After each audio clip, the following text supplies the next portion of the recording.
Hello guys, ఎలా ఉన్నారు? నేనైతే చాలా బాగున్నా. ముందుగా అందరికి హ్యాపీ క్రిస్మస్. ఇలా క్రిస్మస్ కోసం ఫుడ్ టేబుల్ మొత్తం అరేంజ్ చేయాలి అనేది నా డ్రీమ్ అన్నమాట. అసలు ఎంత బ్యూటిఫుల్ గా వచ్చిందో, జస్ట్ లైక్ నేను ఏదైతే ఇమాజిన్ చేసుకున్నానో నా మైండ్ లో అట్లనే వచ్చింది అని చెప్పొచ్చు. అండ్ మెయిన్ గా ప్రతిదీ ఎడిబుల్ ఐటమ్ తోటే చేయాలి అని అనుకున్నా అనమాట. అందుకే స్నో మ్యాన్ ఏమో కోకోనట్ పౌడర్ తోటి, పైన్ కోన్స్ ఏమో చోకోస్ తోటి, అండ్ క్రిస్మస్ ట్రీ లాగా పైనాపిల్ అండ్ స్టార్ ని పైనాపిల్ తోటి నేనైతే డెకరేట్ చేసుకున్నా అనమాట.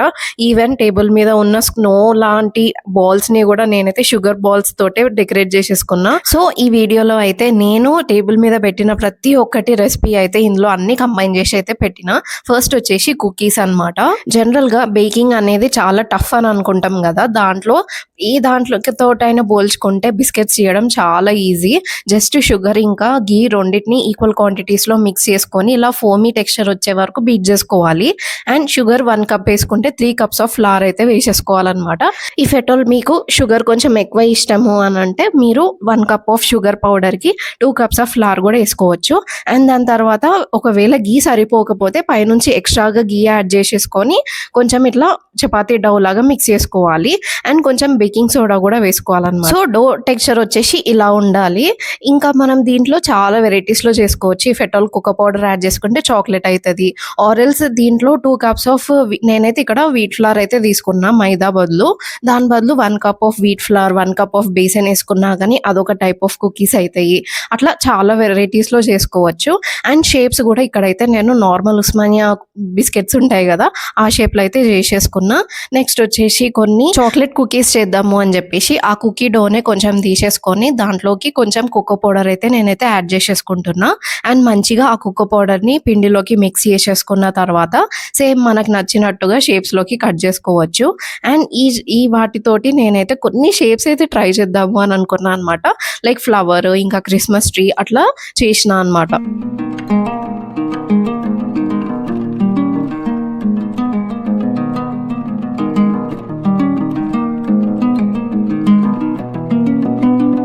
ఒక టూత్ పిక్ హెల్ప్ తోటి అయితే నేనైతే ఇక్కడ షేప్స్ అయితే చేసేసుకుంటున్నా. ఫస్ట్ వచ్చేసి క్రిస్మస్ ట్రీ లాగా ఒకటి చేసిన, అండ్ ఇక్కడ వచ్చేసి ఫ్లవర్, అండ్ ఇంకొకటి ఫ్లవరే కాకపోతే కొంచెం డిఫరెంట్ గా ఫ్లవర్ చేద్దాము అని అయితే ఇలా చేసేసుకుంటున్నా.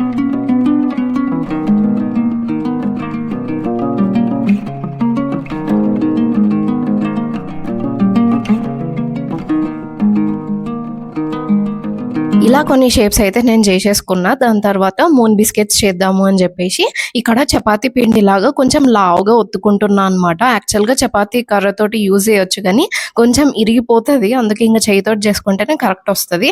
అండ్ ఏదైనా ఒక గ్లాస్ కానీ ఏదో ఒక బౌల్ తీసేసుకొని ఇట్లా కట్ చేసేసుకుంటున్నా అనమాట. అండ్ ఇవి బేక్ చేయడానికి ఒక ప్లేట్ మీద ఆయిల్ గ్రీజ్ చేసుకున్న తర్వాత ఇవి పెట్టేసుకొని ఒక 20 మినిట్స్ అయితే లో ఫ్లేమ్ లో అయితే బేక్ చేసుకోవచ్చు. అండ్ బయటకు వచ్చిన వెంటనే అయితే అవి గట్టిగా ఉండవు అనమాట, సాఫ్ట్ గా ఉంటాయి. సో కొంచెం ఒక 10 మినిట్స్ అట్లా బయటనే ఉంచితే గట్టిగా. నెక్స్ట్ రెసిపీ వచ్చేసి స్నో మ్యాన్. దానికోసం అని ఇక్కడ డెసికేటెడ్ కోకోనట్ అని తీసుకున్నా. అండ్ దాంట్లోకి కొంచెం కండెన్స్ మిల్క్ మనకు కావాల్సినంత అయితే యూజ్ చేసుకోవచ్చు. అండ్ ఇంకొక మెయిన్ థింగ్ ఏంటి అంటే ఇందులో ఫ్లేమ్ వచ్చేసి చాలా చిన్నగా పెట్టుకోవాలి, ఎందుకంటే కలర్ వచ్చేసి వైట్ కలర్ లోనే ఉండాలి.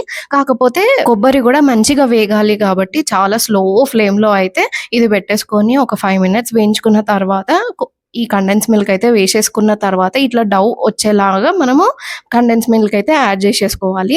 అండ్ ఇది వెంటనే గట్టిగా కూడా అయిపోతూ ఉంటది, అందుకే ఇంకా ఫాస్ట్ గానే ఇలా రోల్ అవుట్ చేసేసుకుంటున్నా అనమాట. కింద దానికోసం అని కొంచెం పెద్ద లడ్డు, ఇంకా పైన దానికైతే ఇంకొంచెం చిన్న లడ్డు చేసేసుకొని దాన్ని కండెన్స్ మిల్క్ లోకి డిప్ చేసుకొని ఇక్కడైతే రెండింటిని పీస్ చేసేసుకుంటున్నా. అండ్ నేను ఇక్కడైతే ఐస్ నోస్ లాగా నేను సబ్జా గింజలు అయితే యూజ్ చేసిన. యూ కెన్ యూజ్ బ్లాక్ నువ్వులు కూడా, నా దగ్గర అవి లేవు అని చెప్పేసి ఇవైతే యూజ్ చేసిన. అండ్ నోస్ కోసము అని చెప్పేసి ఒక చిన్న క్యారెట్ ముక్క అయితే పెట్టిన. యాక్చువల్ గా ఈ క్యారెట్ వచ్చేసి క్యారెట్ హల్వాలోది అనమాట, అందుకే ప్రాపర్ గా చిన్నగా వచ్చింది. అసలు లుక్ ఎట్ ఇట్ గైస్, ఎంత క్యూట్ గా ఉన్నాయి కదా, నాకైతే ఫుల్ నచ్చినాయి. ఇంకా నెక్స్ట్ వచ్చేసి క్రిస్మస్ కేక్ లేకుండా అయితే క్రిస్మస్ డెకరేషన్ అండ్ క్రిస్మస్ కి ఫుడ్ అనేది ఉండదు కాబట్టి ఇక్కడైతే నేనైతే కేక్ చేసేస్తున్నా. బట్ దీంట్లో మైదా ఉండదు, షుగర్ ఉండదు, ఎగ్స్ ఉండవు, అవెన్ ఉండవు, ఏముండవు అనమాట. అట్లా చేస్తా నేనైతే కేక్. సో ఫస్ట్ అయితే ఒక గ్లాస్ ఆఫ్ పాలుకి ఒక 1/4 గ్లాస్ ఆఫ్ ఆయిల్ తీసుకోవాలి. And 1 glass of jaggery powder తీసుకోవచ్చు. జాగరీ మొత్తం మిల్క్‌లో మెల్ట్ అయ్యేదాకా కొంచెం విస్క్ చేసుకోవాలి. ఇంకా మన వెట్ బ్యాటర్ అయితే ఆల్మోస్ట్ రెడీ అయిపోయింది. ఇంకా ఇప్పుడైతే డ్రై ఇంగ్రీడియెంట్స్ యాడ్ చేసుకోవడమే. So 1 cup of wheat flour అయితే తీసుకున్నా. దాని తర్వాత half cup of cocoa powder అయితే తీసుకుంటున్నాను అనమాట. యాక్చువల్‌గా ఇంత కోకో పౌడర్ వేసుకోవాల్సిన అవసరం లేదు. కాకపోతే నాకు కొంచెం ఎక్కువ ఇష్టం అనమాట కోకో పౌడర్, అందుకే వేసేసిన. నార్మల్‌గా అయితే 1/4 కప్ ఆఫ్ కోకో పౌడర్ వేసుకోవచ్చు 1 గ్లాస్ ఆఫ్ ఫ్లవర్‌కి. ఇంకా దాని తర్వాత హాఫ్ టీ స్పూన్ సోడా, ఇంకా 1 స్పూన్ ఆఫ్ బేకింగ్ పౌడర్ అయితే వేసేసుకొని ఇంకా మంచిగా దాన్ని అయితే కలిపేసుకుంటున్నా. ఇంకొక మెయిన్ థింగ్ ఏంటి అంటే మనము ఎప్పుడైతే డ్రై ఇంగ్రీడియంట్స్ వెట్ ఇంగ్రీడియంట్స్ లో కలిపేస్తున్నామో 100% మనము ఒక జల్లెడ పెట్టుకొని దాంట్లో జల్లించుకోవాలన్నమాట. డైరెక్ట్ గా మనం ఫ్లవర్ వేసినాం అనుకోండి, అది లమ్స్ 100% ఫామ్ అవుతుంది. మెయిన్ గా కుక్కపోవడం వల్ల ఆ లమ్స్ ఫామ్ అవుతాయి అనమాట. అందుకే కొంచెం జల్లెడ అట్లా పెట్టేసుకొని దాంట్లోనే జల్లించుకుంటే మంచిగా స్మూత్ గా వచ్చేస్తుంది బ్యాటర్. దాని తర్వాత ఏ టిన్ లో అయితే మనము బేక్ చేసుకుంటున్నామో దానికైతే నేను ఇక్కడ కొంచెం ఆయిల్ గ్రీజ్ చేసుకుంటున్నా. దానిపైన కొంచెం డ్రై ఫ్లవర్ అయితే వేసేసుకొని మొత్తం దానికి స్ప్రెడ్ చేసేసుకుంటున్నా అనమాట. సో దట్ మనకి బటర్ పేపర్ లేకున్నా గానీ ఇది బటర్ పేపర్ లాగా యాక్ట్ చేస్తుంది. ఈజీగా కేక్ అనేది మోల్డ్ నుంచి బయటికి వచ్చేస్తుంది అనమాట. ఇంకా ఇక్కడైతే కేక్ కి కావాల్సినంత బ్యాటర్ అయితే వేసేసుకున్నా. అండ్ మెయిన్ గా ఈ స్టెప్ వచ్చేసి అంటే మనము బ్యాటర్ పోసిన తర్వాత కొంచెం ఒక స్పూన్ తోటి అట్లా అట్లా తిప్పుకోవాలన్నమాట. ఎందుకంటే మనం బ్యాటర్ మధ్యలో పోస్తాం కాబట్టి అది కాన్సన్ట్రేటెడ్ గా మధ్యలోనే ఉంటది. మిగతా దగ్గర అంతా ఉడుకుతుంది కానీ మధ్యలో ఉడకడం కొంచెం కష్టం. అందుకే కొంచెం ఒక స్పూన్ తోటి అట్లా అనేసుకోవాలి. ఇంకా దాన్ని నేనైతే 5 మినిట్స్ హై ఫ్లేమ్ లో పెట్టిన గిన్నెలో పెట్టేసుకుంటున్నాను అనమాట. ఒక 40 to 1 అవర్ వరకు మనం దాన్ని బేక్ చేసుకోవాలి. 40 మినిట్స్ కి ఒక్కసారి చూడాలి బేక్ అయిందో లేదో అని చెప్పేసి. ఒకవేళ అవ్వకపోతే మళ్ళీ పెట్టేసుకోవచ్చు. కానీ 40 మినిట్స్ దాకా అయితే దాన్ని అయితే ఓపెన్ చేయొద్దు. అండ్ దానికోసము చాక్లెట్ గనాష్ అయితే ప్రిపేర్ చేసుకుంటున్నా. బాయిలింగ్ వాటర్ మీద ఈ చాక్లెట్ కట్ చేసుకున్నది మొత్తం పెట్టేస్తే ఇట్లా మెల్ట్ అయిపోతుంది అనమాట. అయితే చాక్లెట్ గనాష్ చాలా డిఫరెంట్ టైప్స్ లో చేస్తూ ఉంటారు. అంటే చాక్లెట్ క్వాంటిటీ ఇంకా ఈ విప్పింగ్ క్రీమ్, అంటే విప్పింగ్ క్రీమ్ కి బదులు మనం ఫ్రెష్ క్రీమ్ కూడా తీసుకోవచ్చు. ఈ రెండు క్వాంటిటీస్ ని డిఫరెంట్ డిఫరెంట్ గా యాడ్ చేస్తే మనకి డిఫరెంట్ డిఫరెంట్ గనాషెస్ వస్తాయి అనమాట. నేనైతే రెండు ఈక్వల్ గా యాడ్ చేస్తా, చాక్లెట్ ఇంకా క్రీమ్. సో ఇంకా ఇదంతా మంచిగా మెల్ట్ అయిపోయిన తర్వాత ఒక 5 to 10 మినిట్స్ మనము డీ ఫ్రిడ్జ్ లో పెట్టేసుకోవాలి. సో దట్ అది కొంచెం గట్టిగా అవుతుంది, మనం ఫ్రాస్ట్ చేసుకోవడానికి ఈజీగా ఉంటది అనమాట. అండ్ ఇక్కడైతే కేక్ మంచిగా బేక్ అయిపోయింది. అండ్ నేను ఒక్కదాన్నే అండ్ నేను మా డాడీ కాబట్టి చిన్న కేకే బేక్ చేసిన, ఓన్లీ 2 లేయర్స్ వచ్చేలాగానే. ఇంకా ఫస్ట్ లేయర్ మీద అయితే మంచిగా చాక్లెట్ మనకి ఇష్టం ఉన్నంత స్ప్రెడ్ చేసుకోవచ్చు. నాకు కొంచెం ఎక్కువనే ఇష్టం కాబట్టి కొంచెం ఎక్కువనే నేనైతే స్ప్రెడ్ చేసేసుకున్నా అనమాట. ఇంకా దాన్ని పైన ఉన్న దాన్ని ఉల్టా చేసి పెట్టేస్తున్నా. సో దట్ పైకి ఈవెన్ లేయర్ వస్తుంది. మనం ఏమైనా డెకరేట్ చేసుకోవాలి అన్నా కానీ చాలా మంచిగా కనిపిస్తుంది అని చెప్పేసి అట్లా చేస్తా. ఇంకా ఇవాళ డెకరేషన్ కి ఓన్లీ ఫ్రూట్స్ తోటే డెకరేట్ చేద్దాము అనుకుంటున్నా. నాకైతే చాక్లెట్ తోటి స్ట్రాబెర్రీస్ అంటే చాలా ఇష్టం. యాక్చువల్ గా స్ట్రాబెర్రీసే కాదు, పుల్లగా ఉన్న ప్రతి ఫ్రూట్ కూడా చాక్లెట్ తోటి చాలా బాగుంటది. లైక్ పైనాపిల్ గానీ, ఆరెంజ్ గానీ, స్ట్రాబెర్రీస్ గానీ, ఏ బెర్రీస్ అయినా కానీ చాలా బాగుంటది. సో ఇక్కడైతే నా క్రిస్మస్ కేక్ ని ఇలా నేను డెకరేట్ చేసేసుకున్నా అనమాట. ఇందాక కేక్ చేసిన తర్వాత కొంచెం బ్యాటర్ మిగిలిపోయింది అని చెప్పేసి ఇంకా ఇట్లా కప్ కేక్స్ లాగా చేద్దాము అని అనుకుంటున్నా. అండ్ ఇది నేను కప్ కేక్ ట్రే అయితే ఆర్డర్ పెట్టినా అనమాట మీషోలో. ఈ కప్ కేక్స్ అయితే ఒక 20 మినిట్స్ బేక్ చేసుకోవాలి. మనకి కేక్ ఏమో ఒక 40 మినిట్స్ దాకా పడుతుంది కదా, ఇది 20 మినిట్స్ లో అయిపోతుంది అనమాట. ఒక్కసారి ఒక స్పూన్ పెట్టేసుకొని లోపలికి మనము గుచ్చితే అది కుక్ అయిందో లేదో అనేది మనకి మంచిగా తెలుస్తుంది అనమాట. ఇఫ్ ఎట్ ఆల్ ఏం బ్యాటర్ ఆ స్పూన్ కి అంటకపోతే ఇంకా దీన్ని కూడా కొంచెం ఫ్రూట్స్ తోటే డెకరేట్ చేసేసుకుంటున్నా అనమాట. నాకెందుకో కేక్ అంటే కప్ కేక్స్ తినడమే మంచిగా అనిపిస్తుంది. లైక్ మంచిగా హ్యాండీగా ఉంటది. ఎందుకో ఆ స్ట్రక్చర్ గానీ ఆ అపియరెన్స్ కూడా చాలా మంచిగా అనిపిస్తుంది కదా.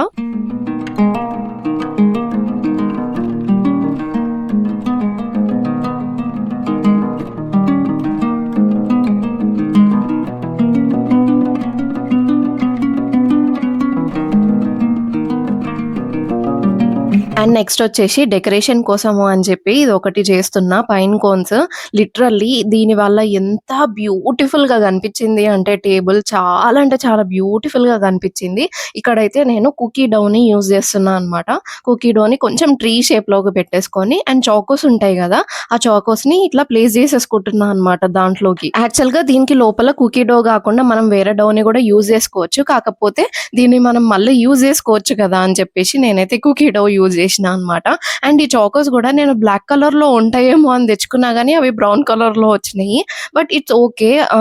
ఏదైనా సరే మంచిగానే అనిపిస్తది. పైన్ కోన్స్ లాగా అని చెప్పేసి నేనైతే యూజ్ చేసేసిన. లిటరల్లీ అసలు అవుట్‌పుట్ ఎంత బ్యూటిఫుల్‌గా వచ్చిందో. ఇంకా దాని తర్వాత కొంచెం షుగర్ పౌడర్ తోటి స్ప్రింకిల్ చేసుకుంటున్నా అనమాట. ఆ స్నో ఎఫెక్ట్ రావడానికి. అసలు ఎంత పర్ఫెక్ట్‌గా వచ్చినాయి చూడండి. Literally I am so happy అనమాట. అసలు మొత్తం క్రిస్మస్ టేబుల్‌లో నాకు ఇదొక్కటి చాలా నచ్చింది. అండ్ ఇది అవుట్‌పుట్ అనమాట. ఫస్ట్ అయితే స్నోమాన్స్, పైన్ కోన్స్ అండ్ క్రిస్మస్ ట్రీని కూడా నేను కొంచెం పైనాపిల్ పైన పువ్వు ఉంటది గదా! క్రిస్మస్ ట్రీ లాగా పెట్టేసిన. అండ్ దాని పైన పైనాపిల్‌ని కూడా ఒక స్టార్ షేప్‌లో కట్ చేసేసుకొని పెట్టేసుకున్నా అనమాట. ఎంత బ్యూటిఫుల్ ఉంది చూడండి. అసలు క్రిస్మస్ టేబుల్ నాదైతే లిటరల్లీ నేను ఎలా అయితే ఇమాజిన్ చేసుకున్నానో అలానే వచ్చిందనమాట. చాలా వచ్చింది. అండ్ ఆ స్నో లాగా చిన్న చిన్న బాల్స్ లాగా పెడదాము అనుకున్నా. అవి కూడా ఎడిబుల్‌వే అయితే ఎంత బావుంటది అని అనుకున్నా. సో, ఇక్కడ ఇవైతే షుగర్ బాల్స్ అనమాట. ఆ షుగర్ బాల్స్‌ని నేనైతే స్నో లాగా అనుకోని అక్కడ పెట్టేసుకున్నా అనమాట టేబుల్ మీద.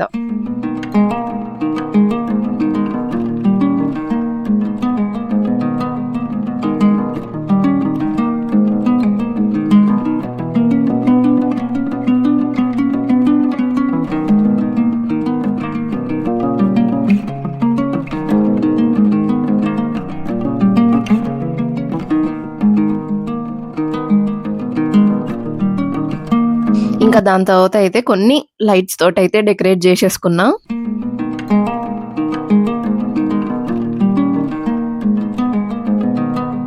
ఇంకా దాని తర్వాత most awaited time of the day వచ్చేసిందనమాట. అసలు ఐ వాస్ సో ఎక్సైటెడ్. అసలు టేస్ట్ ఎలా వచ్చింది ఏంటి అని చెప్పేసి ఎవ్రీ టైమ్ కేక్ చేసిన వెంటనే కట్ చేసుకొని తినేస్తా అనమాట. బట్ ఈసారి అయితే అసలు కొంచెం కూడా నేను టేస్ట్ చేయలేదు. So, I was so excited అసలు ఎట్లా వచ్చింది టేస్ట్ అని చెప్పేసి. ఇంకా నేను ఇక్కడ చూపిస్తుంటే ఆ క్రిస్మస్ ట్రీ పడిపోయింది. జస్ట్ ఉట్టిగానే అట్లా పెట్టినా అనమాట. యాక్చువల్‌గా అది కొంచెం క్రాస్‌గా ఉంది ఆ ఫ్లవర్. ఇంకా కొంచెం దాన్ని ఇట్లా ప్రెస్ చేసి పెట్టినా అనమాట. ఇంకా కేక్ అయితే కట్ చేస్తున్నా. I can't wait to taste అసల. అండ్ అందరికీ హ్యాపీ క్రిస్మస్. చాలా అంటే చాలా మంచిగా ఉండాలి అందరికీ అనైతే నేనైతే ప్రే చేస్తున్నా. ఇంకా కేక్ చూసినారా ఎంత టెంప్టింగ్ ఉందో. అండ్ లేయర్స్ కూడా చాలా మంచిగా వచ్చినాయి. అండ్ బేసికల్‌గా ఇక్కడ మనము వీట్ ఫ్లవర్ యూజ్ చేసినాం కాబట్టి కొంచెం డెన్స్‌గా వస్తది. అండ్ జస్ట్ లైక్ బ్రౌనీ ఇంకా కేక్ మధ్యలో ఉంటదనమాట. నాకు ఆ టెక్స్చర్ అంటే చాలా ఇష్టం. ఇంకా టేస్ట్ చేసే టైం అయితే వచ్చేసింది. అసలు ఎంత యమ్మీ అయింది అంటే చాలా అంటే చాలా యమ్మీగా అయింది. లిటరల్లీ నాకు హాఫ్ ఆఫ్ ద కేక్ అట్లా తినాలనిపించిందనమాట. అంత బావుండే.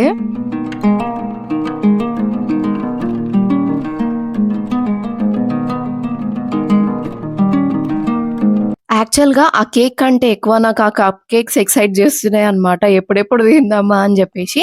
అది గూడా ఒకటి తినేసిన. చాలా అంటే చాలా బావుండే. ఓకే మరి మళ్ళొకసారి హ్యాపీ క్రిస్మస్ అందరికీ.